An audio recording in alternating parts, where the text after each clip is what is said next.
Bonsoir, bienvenue dans cette nouvelle édition du journal de TLT. À la une de l'actualité de ce jeudi 25 septembre, le vol inaugural de l'A320 Neo qui a décollé ce matin des pistes de l'aéroport de Toulouse-Blagnac. Le premier conseil de communauté après l'été, de gros dossiers sur la table. Et nous terminerons en musique avec les 39e rencontres d'Astafor. L'A320 Neo a pris son envol ce matin. Le petit nouveau d'Airbus n'en est en fait pas un, puisque cet avion est une version remotorisée de l'A320 classique, une version plus écologique et plus économique. Peu de frais et de grosses économies en perspective. C'est une opération largement gagnante pour Airbus. Sophie Voinis et Alain Sorat étaient à l'aéroport ce matin. Midi pile, l'A320 Neo s'arrache du tarmac toulousain sous un franc soleil. C'est le coup d'envoi de la campagne d'essai en vol de la version remotorisée de l'A320 d'Airbus, son best-seller à ce jour. Et l'A320 Neo, c'est déjà incontestablement un succès financier.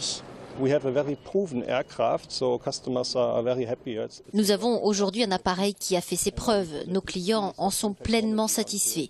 Aujourd'hui, on y ajoute une toute nouvelle technologie. Il y a 10 ans, imaginez-vous, on aurait fait un tout nouvel avion. Mais à l'heure actuelle, on arrive à prendre moins de risques. Et puis surtout, on réduit les coûts en conservant les particularités et 90% des avantages de l'appareil existant. C'est donc un avantage indéniable pour tous nos clients. Airbus mise également beaucoup sur les performances de l'appareil et pour sa campagne d'essai en vol, il a choisi le motoriste américain Pratt & Whitney. Les moteurs ont été assemblés et testés dans les installations du motoriste à Palm Beach en Floride. L'A320 Neo est déjà un avion très particulier. Avec ce moteur, il réalise une économie de 20% en consommation de carburant, ainsi qu'une diminution de 75% du bruit, comme vous l'avez constaté aujourd'hui, notamment au décollage. Et enfin, une réduction de 50% des émissions de CO2. Donc c'est un avion vert ou écolo en quelque sorte.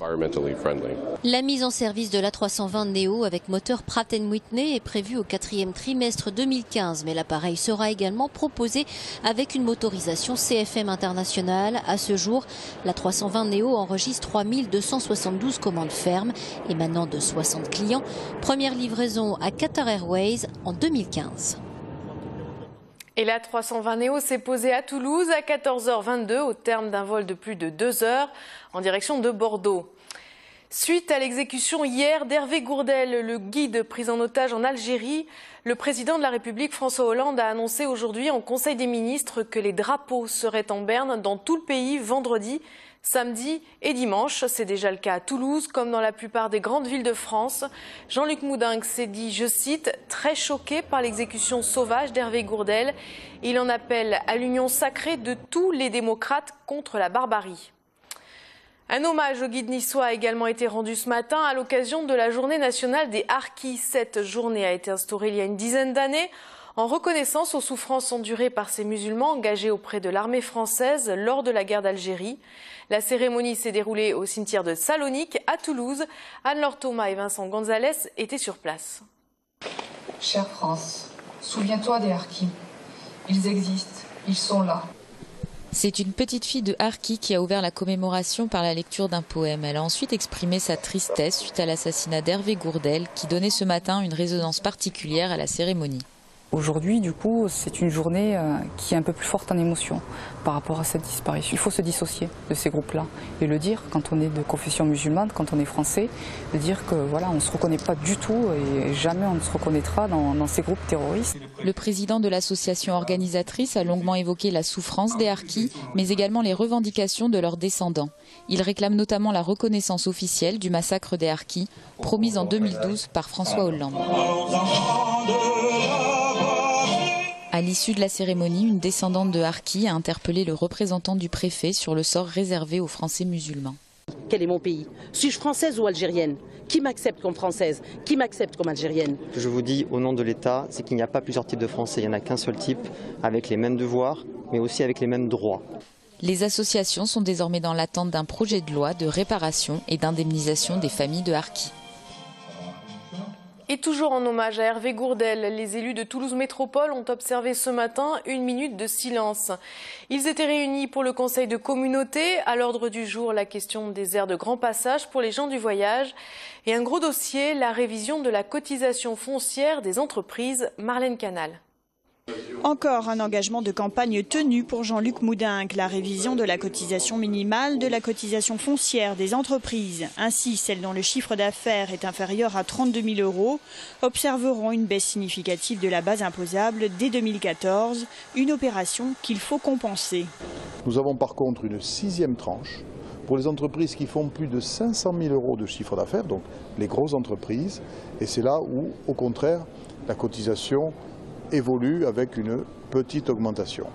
Au total, ce que nous avons voté représente un effort de 4 millions d'euros, c'est-à-dire que 4 millions d'euros qui étaient jusqu'à maintenant encaissés par nous, la communauté urbaine, sont rendus aux entreprises. Il y a une hypocrisie parce que l'année dernière, nous avions fait une petite augmentation de 2% et ça avait donné lieu à des articles extraordinaires. Aujourd'hui, il y a une augmentation de 35% et là, on ne dit plus rien.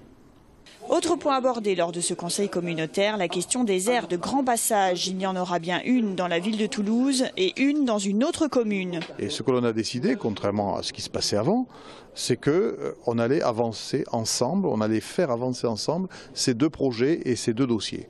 Pas question pour moi que la ville de Toulouse fasse des efforts sans que les autres communes fassent le même effort. On va le faire en veillant, cette fois-ci, à ne pas créer des nuisances de voisinage comme ça aurait été le cas si l'aire de Montredon avait vu le jour. Enfin, hier, Pierre Cohen interpellait la presse sur les incohérences de gestion de Jean-Luc Moudenc avec un maire de la ville qui ne dépenserait pas un denier et un président de communauté urbaine prêt à s'endetter.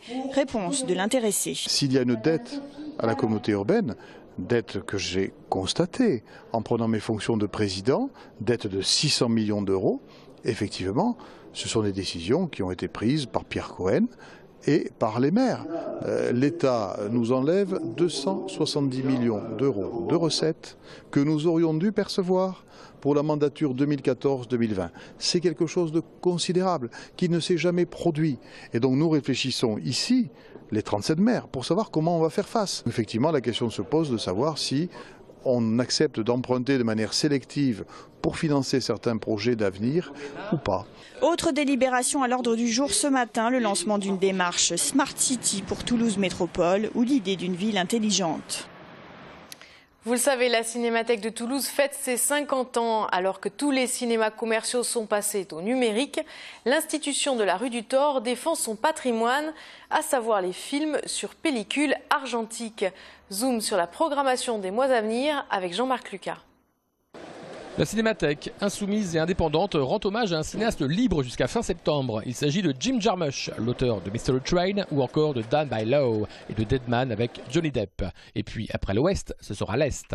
On va poursuivre au mois d'octobre avec une intégrale Andrei Tarkovsky. Donc on rappelle la relation très amicale qui unit la Cinémathèque de Toulouse à la Russie. Intégrale Tarkovsky et qui sera accompagnée de Tarkovsky et les autres poètes soviétiques. Donc aux côtés de Tarkovsky, Parajanov, Dovzhenko, Péléchian. Au mois de novembre, nous allons retrouver les francs-tireurs du cinéma français. Et là, c'est un vrai clin d'œil à notre fondateur Raymond Borde, lui aussi franc-tireur des cinémathèques. Donc les francs-tireurs du cinéma français, ce sont des cinéastes qui ont une relation particulière avec la Cinémathèque de Toulouse, qui sont indépendants de tout. Paul Vecchiali, F.J. Osang, Luc Moulet. En décembre, ce sera une programmation glamour avec des films d'acteurs et d'actrices des années 30-40 qui transpirent la sensualité. Greta Garbo, Clark Gable, Gary Cooper ou encore Marlène Dietrich. Et attention, invité exceptionnel fin septembre. Chen Kaige, donc celui qui avait remporté en 93 la Palme d'Or avec Adieu ma concubine. Il sera là le 30 septembre et le 1er octobre pour un très bel hommage dans le cadre des 50 ans des relations diplomatiques entre la France et la Chine. Et pour clore cette saison 14-15, sachez qu'en juin prochain, il y aura une intégrale du grand maître du cinéma, Stanley Kubrick. Une petite info littéraire à présent. L'écrivain anglais John King sera demain à la librairie Ombre Blanche à l'occasion de la sortie de son roman White Trash aux éditions Diable Vauvert. Dans ce nouvel ouvrage, John King s'inspire à nouveau de sa culture d'origine. Il évoque l'Angleterre, des quartiers pauvres minés par le chômage et les disparités sociales. Pour rencontrer l'auteur, c'est demain de 18h à 20h à la librairie Ombre Blanche. De la musique, depuis une vingtaine d'années, les rencontres d'Astafor, créées par Francis Cabrel, favorisent les rencontres entre auteurs, compositeurs et interprètes. Ce sont Rose et Alexis HK qui parrainent cette nouvelle édition. Le stage touche à sa fin. Derniers accords demain, Jérôme Bollock. L'effervescence ce matin dans la musicale d'Astafor. Les artistes mettent en place des morceaux tout frais en vue du concert de demain soir. C'est presque la fin des rencontres, une grande expérience pour tous. On avait cette urgence de se lever le matin tôt, de former des petites équipes d'auteurs, compositeurs, interprètes et d'écrire des chansons dans la journée pour pouvoir les jouer le soir même. Ce qui est un exercice très qu'on ne fait jamais, mais ça nous permet de nous mettre en danger puis de nous imposer une sorte de rigueur qu'on n'a peut-être pas au quotidien, et ça a été une aventure artistique et humaine super ces 10 jours. C'est un huis clos. Un huis clos où tout se mélange, tous les sentiments de musique, les angoisses que ça peut nous créer. À 24 heures du spectacle, dans la cour que l'on appelle ici la cour de création, on fait bonne figure mais on commence à stresser. Les titres chantés viennent juste d'être créés. On apprend les textes au dernier moment forcément. Et là, c'est la période à prendre nos textes. Et ça fait peur. Parce que quand on va sur scène, on perd quand même 60% de ses moyens. Il y a une émotion qui fait que le sang ne monte plus au cerveau et on a tout perdu.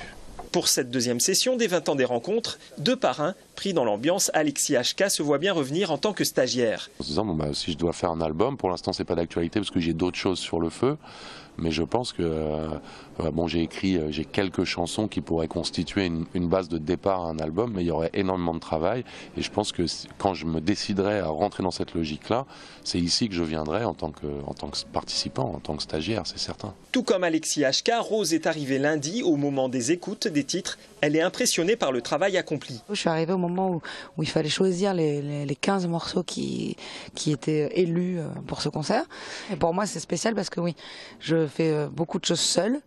Et puis, ou alors je fais mon texte et puis je bosse avec un ami, un compositeur avec qui on va chercher ensemble une musique, donc on co-compose souvent. Mais je ne pars pas de rien, là je les ai vus partir, prendre une feuille, bon alors de quoi tu as envie de parler?